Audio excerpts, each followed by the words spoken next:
Tous les soirs du mois de Ramadan, dans les appartements du Caire, la même tradition rassemble des millions d'Égyptiens. Regardez une des dizaines de séries produites spécialement pour ce mois de fête. À chaque page de publicité, Faris Ahmed voit défiler les annonces d'appel aux dons pour les hôpitaux caritatifs.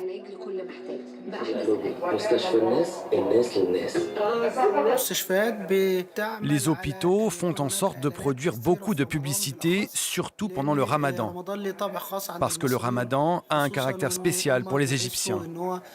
Ils savent que c'est le mois pendant lequel les Égyptiens font le plus de dons, qu'ils soient de la classe riche, moyenne ou pauvre.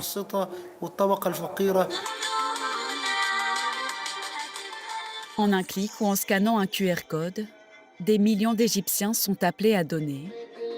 Pour les 9 hôpitaux caritatifs qui font leur publicité, la compétition est féroce. Certains investissent des sommes considérables pour produire des clips émouvants. À 1 heure du Caire, ce bâtiment flambant neuf est le premier hôpital caritatif d'Afrique entièrement destiné aux soins des grands brûlés. Il a été inauguré l'an dernier grâce aux dons. Nayem Moyemen, chirurgien, vient voir cet enfant dont le corps est brûlé à 35% après la chute d'une casserole d'eau bouillante. Pour une brûlure, même petite, de 25 ou 35% de la surface corporelle totale, les chances de survie sont normalement très faibles, environ 50%. Mais ici, avec les soins que nous prodiguons, nous réussissons à porter ce chiffre à 60 ou 70%. C'est pour cela que n'importe quel cas grave dans un autre hôpital, même universitaire, nous est envoyé ici.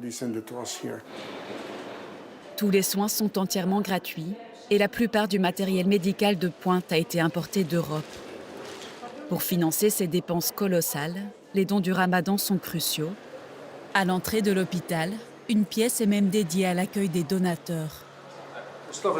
Mostafa est la personne la plus importante de cet hôpital. C'est lui qui s'occupe des donations, il fait un excellent travail. Pendant les 2 mois sacrés qui précèdent le Ramadan, et surtout pendant le Ramadan, les dons doublent.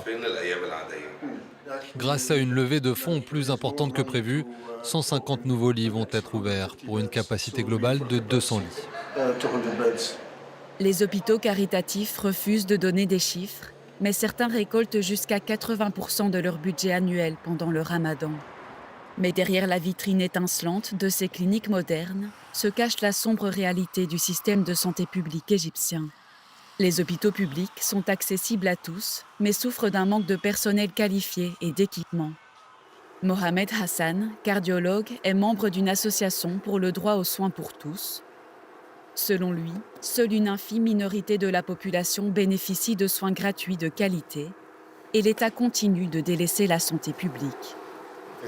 L'an dernier, les dépenses de santé en Égypte étaient d'1,2% du PIB. Avec un budget national de santé 10 fois inférieur à la moyenne mondiale, les hôpitaux caritatifs ne peuvent pas répondre à l'ampleur des besoins. Au maximum, 1% du nombre total de lits en Égypte se trouve dans les hôpitaux caritatifs. C'est sûr qu'ils apportent une contribution, mais ils donnent la fausse impression que la situation globale est satisfaisante en agissant dans certains secteurs comme le cancer, la santé maternelle ou les brûlés. Cependant, ils n'influencent pas réellement l'état précaire de la santé publique qui, dans chaque pays du monde, dépend principalement des dépenses gouvernementales. Mais pour les Égyptiens aux revenus modestes, les hôpitaux caritatifs restent jusqu'à aujourd'hui leur seule chance d'accéder à des soins médicaux de pointe. Dans ce quartier populaire au nord du Caire, cette clinique fondée en 2019 est spécialisée dans la médecine pédiatrique. Leila Taher a parcouru 200 km pour faire soigner son fils.